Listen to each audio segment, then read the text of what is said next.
las 7 de la mañana con 2 minutos. Le damos la bienvenida a quienes nos acompañan a partir de este momento informativo. Esto es Mañana al Día a través de la señal de Canal N, y a esta hora estamos ya en estudios con Pedro Cateriano, ex presidente del Consejo de Ministros, para comentar la reforma que, entre otros temas, la reforma electoral que, por ejemplo, amplía los impedimentos para postular a cargos públicos, o respecto al tema del manejo de los dineros por parte de los grupos, de las agrupaciones políticas, que ha sido precisamente criticado por el expresidente del Consejo de Ministros, Pedro Cateriano. Buenos días. Buenos días. Y bienvenido. Gracias. Usted dice que los partidos del Congreso reciben un millonario financiamiento público y que el gasto o el manejo no tiene casi explicación, no tienen prácticamente que dar cuentas a nadie o no lo hacen. Y hay una falta de fiscalización, yo no sé si por temor, porque como este Congreso avasalla a aquellos que intentan rectificarlo o criticarlo, no hay que olvidar que están manejando dinero del Estado. Y por lo tanto, al usar y gastar un dinero público, la Contraloría tiene la obligación de fiscalizar. Y cuando hay denuncias, la Fiscalía debería intervenir. Acá en el país hay autoridades que confunden y creen que pueden manejar el dinero del Estado como propio. Y eso no es así. Y lo que he señalado es que hay una situación de desventaja respecto de los partidos recién formados. Porque estos señores se ponen sueldos, contratan abogados, es decir, usan para su proselitismo el dinero del Estado. Y yo creo que eso es absolutamente injusto. Ahora, respecto al financiamiento privado, yo estoy completamente de acuerdo, como ocurre en cualquier democracia. Pero ojo, ese financiamiento tiene que ser de dominio público, registrado, saber quién te financia, no abrir la vía, como lo están haciendo ahora, para que existan donaciones anónimas. En eso, naturalmente, no estoy de acuerdo, porque esto posibilita pues el financiamiento ilícito, el financiamiento ilegal, que es, digámoslo ahora, una de las causas del deterioro de la institucionalidad democrática y de la limpieza de las elecciones. Y ojo, acá, al margen de lo que establezca esta ley, hay una situación sumamente grave que está ocurriendo en el país, que es la siguiente: el Parlamento está inhabilitando políticamente a sus adversarios, y eso es sumamente peligroso. Esta amenaza contra el expresidente Sagasti y contra el expresidente del Consejo de Ministros de Salvador del Solar parece una acción de la dictadura de Maduro que estos señores en campaña criticaban, ¿no? Entonces creo que acá esto hay que denunciarlo con firmeza. En la democracia lo que prima es el voto, no la fuerza bruta de los congresistas. El voto es la piedra angular del sistema democrático y es el pueblo, el ciudadano, el que elige libremente. Pero si vamos a tener estos vetos políticos, estas inhabilitaciones, yo creo que hay un deterioro de la institucionalidad democrática, y es algo que debe ser denunciado para que se frene esta tentación totalitaria y autoritaria del Congreso. ¿Hasta cuándo vamos a tolerar este ejercicio abusivo del poder? Esto no puede ser. Cualquier autoridad, poder del Estado, ejerce sus facultades dentro del límite de lo que establece la Constitución y naturalmente de lo que son preceptos básicos en cualquier sistema democrático. Uno puede discrepar con una persona, pero no la puede vetar en democracia. Y esto es lo que está ocurriendo, ¿no? A vista y paciencia, y digámoslo con cierta tristeza, ante una apatía de la gente que ya está harta del caos, de la anarquía, del mal manejo y de la ineptitud, porque hay que decirlo. Estos señores en campaña son agresivos, insultan, agravian, pero en el poder han demostrado ser ineptos, absolutamente ineptos, y esto hay que corregirlo, ¿no? Correcto. Desde su punto de vista, cuando usted habla de vetos y anulaciones de candidaturas, por ejemplo, ¿cómo ve el tema de la salida, digamos, de carrera de Antauro Humala? Bueno, esa es una situación muy diferente. No se puede comparar Antauro Humala ciertamente con Francisco Sagasti o Salvador del Solar. Es evidente que es una situación completamente diferente. Pero lo que es preocupante además es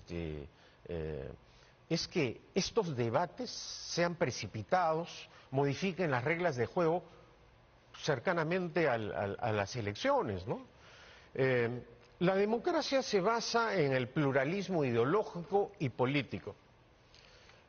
Naturalmente, en democracia no hay pues vetos. Y la decisión del señor Antauro Humala es muy diferente, porque es una decisión adoptada por el Poder Judicial, por la Corte Suprema, debido a un pedido de la Fiscalía. Acá no. Acá el señor Acuña, la señora Keiko Fujimori, el señor Vladimir Cerrón quieren evitar competidores mediante, repito, el uso de la fuerza bruta de sus votos, y eso es inaceptable. Entonces no es comparable el caso de Antauro Humala con los de Sagasti y Salvador del Solar de ninguna manera, de ninguna manera. Y si las fuerzas de estas bancadas dentro del Congreso de la República señalan que están haciendo uso de sus facultades y de sus digamos, de su poder dentro del marco de la ley y que la cancha tiene que ser pareja e igual para todos, porque eso es lo que señalan muchas veces, es la caviarada, señalan, ¿no es cierto?, que reclama, así la definen, ¿no es cierto?, cuando hablan de postulaciones o de posibles candidaturas, como por ejemplo la del señor Sagasti, que reclama justamente a su cabeza, a su posible representante. Pero no podemos, pues, eliminar adversarios por prejuicios ideológicos y políticos. Eso lo decide el pueblo con su voto, libremente, en elecciones. Para eso es el debate, para eso es la participación, para eso sirven los partidos políticos. Es decir, además, es curioso, ¿no?, que estén intentando inhabilitar políticamente a dos personas que han dicho en todos los tonos que no van a ser candidatos. Entonces, acá lo que hay detrás de esto es, repito, un ejercicio abusivo del poder. Y hay que decirlo también claramente, este es un parlamento que no distingue lo que es el bien y el mal, lo que es lícito e ilícito. Lo estamos viendo en el escandaloso caso del avance de la minería ilegal. ¿Dónde están esos congresistas de izquierda que para paralizar a la minería formal hoy guardan silencio ante el desastroso avance de la minería ilegal? Lo digo con conocimiento de causa, porque yo planteé la lucha contra la minería ilegal cuando fui presidente del Consejo de Ministros. Y cuando fui ministro de Defensa combatí con firmeza la minería ilegal. Hoy hay una alianza del Parlamento, y hay que decirlo con vergüenza, con el crimen organizado.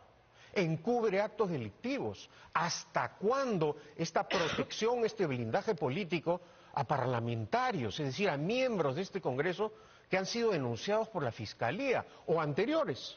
Porque hay que decirlo también eso. Y no son acusaciones políticas, son pedidos de la Fiscalía. No es que lo que ellos llaman los odiadores, los adversarios, no, son pedidos de la Fiscalía. Pero vemos que el futuro de ellos no será tan fácil, no será tan fácil. Correcto.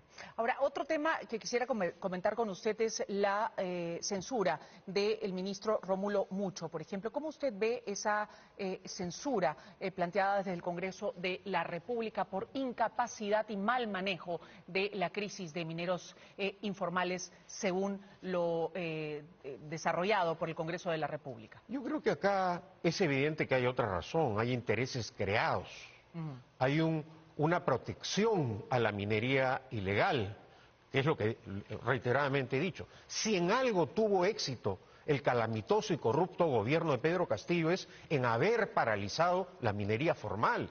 Eso hay que decirlo muy claramente, para que el elector recuerde en la campaña. Y esta izquierda, desde hace años, permite el avance de la minería ilegal, que es una amenaza ya para la estabilidad democrática del país.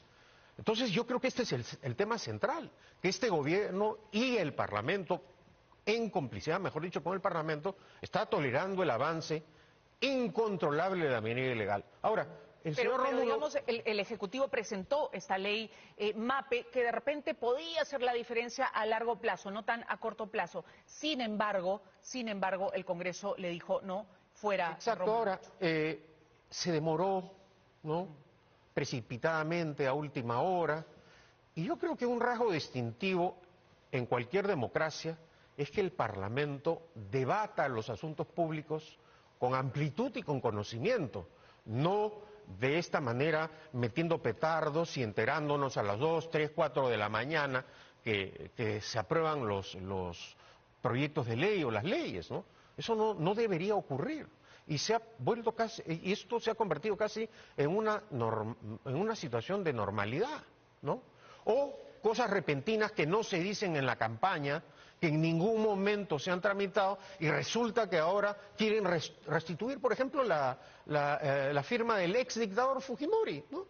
¿En qué país del mundo, en qué democracia, una persona que ha sido condenada en un largo proceso de administración de justicia por 3 cortes, con la participación de 3 cortes, la Corte Interamericana de Derechos Humanos, las Supremas de Chile y el Perú, es un ejemplo? En ninguna parte del mundo un dictador puede ser ejemplo, puede ser modelo. Y yo creo que esta es una provocación del fujimorismo. Señalando sesgos políticos, en todo caso. No solo eso, no solo eso. Sentencia. Todas estas tramitaciones, cambios constitucionales sin debate democrático amplio, lo que están haciendo es darle la razón a aquellos que pedían cambios constitucionales. Yo considero que los problemas del país no se solucionan cambiando continuamente de constituciones ni de leyes. Acá hay un problema de gestión pública. Vemos el Ministerio del Interior y no gasta el dinero que tiene para equipar a la Policía Nacional. Desde su punto de vista, el Ejecutivo, la Presidenta, debería plantear un cambio de gabinete, refrescar el gabinete con la salida del Presidente del Consejo de Ministros, con la remoción de algunos ministros como Santibáñez, por ejemplo. Acá el problema... ¿Tiene capacidad además de hacerlo? ¿Tiene la posibilidad? Acá el problema no son los ministros. Acá el problema es la Presidenta Boluarte. Ella es el problema. Hay una carencia de liderazgo. Hay una percepción de un gobierno frívolo, absolutamente frívolo, desordenado. ¿Qué es esto de que no responde a una invitación al CADE? La obligación de toda autoridad democrática es dar cuenta de sus actos. Para eso elige uno a un presidente, no para que sea monarca durante 5 años. La obligación de toda autoridad democrática es esa. Y no correrse después de que acabe el gobierno, huir a una embajada, proclamarse perseguido político. Esto ¿no? habla, esta actitud, digamos, de la Presidenta del Ejecutivo frente a esta invitación de la CADE de Ejecutivos, ¿habla, cree usted, de una debilidad o de una incapacidad de parte de la Presidenta? Porque lo que ha pedido es cambio, digamos, de las reglas del juego. Voy a CADE, pero solamente hago el cierre, ¿no es cierto?, a través de un discurso, pero no acepto preguntas. Es una conducta claramente antidemocrática. Es decir, tenemos una presidenta que no da conferencias de prensa, que no da entrevistas, que solo tiene discursos, que no se somete a un control, imitando, dicho sea de paso, a Pedro Castillo. El golpista y corrupto Castillo era igualito. En eso son siameses, ¿no? Entonces, estamos ante un deterioro de la institucionalidad democrática. Ayer, por ejemplo, en una encuesta en el diario La Nación de Buenos Aires, hay una evidencia gráfica de cómo nos perciben internacionalmente. Acá la izquierda dice que es un gobierno de derecha, pero la extrema derecha en el Parlamento, y Cerrón, y Luna, y Acuña, sostienen a este gobierno. Y esa es la realidad, esa es la vergonzosa realidad. Uno no puede decir en la campaña... Cerrón y Perú Libre son una amenaza porque son un partido marxista, leninista, mariateísta, y después sentarse en la mesa con el líder, que hasta ahora parece que así lo es, porque es aparentemente también un partido dinástico Perú Libre, el hermano Vladimir Cerrón, que se ha dedicado a tramitar con el apoyo de los fujimoristas y de los acuñistas todas estas leyes para dinamitar y obstruir la acción de la justicia. Porque ese es otro tema. Este Parlamento se ha acostumbrado a amenazar, a amedrentar, y como ya conocemos la cara del Contralor, conocemos la cara de la Fiscal de la Nación, todos están asustados ante estas amenazas continuas de esta alianza siniestra en el Parlamento. Y hay que decirles, basta, ¿no? ¿Hasta cuándo van a seguir, no? Ahora, hasta el 2026, aparentemente, bueno, si nadie los para. Y por eso estamos pagando en este momento las consecuencias de en su momento no haber aprobado el adelanto de las elecciones generales. También hay que aprender de los errores, ¿no?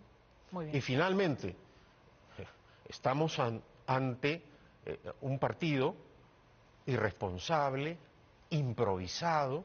Estamos en una situación de anomalía constitucional, esa es la verdad. Y lo que se viene no sería mejor, digamos, teniendo en cuenta que hay por lo menos 39 partidos inscritos y 29 más en proceso de inscripción para las elecciones del 2026. El presidente no cae del cielo.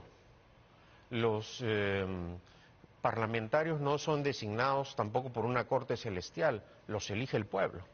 Por esa razón, el voto, el derecho de elegir y de ser elegido, también es una responsabilidad.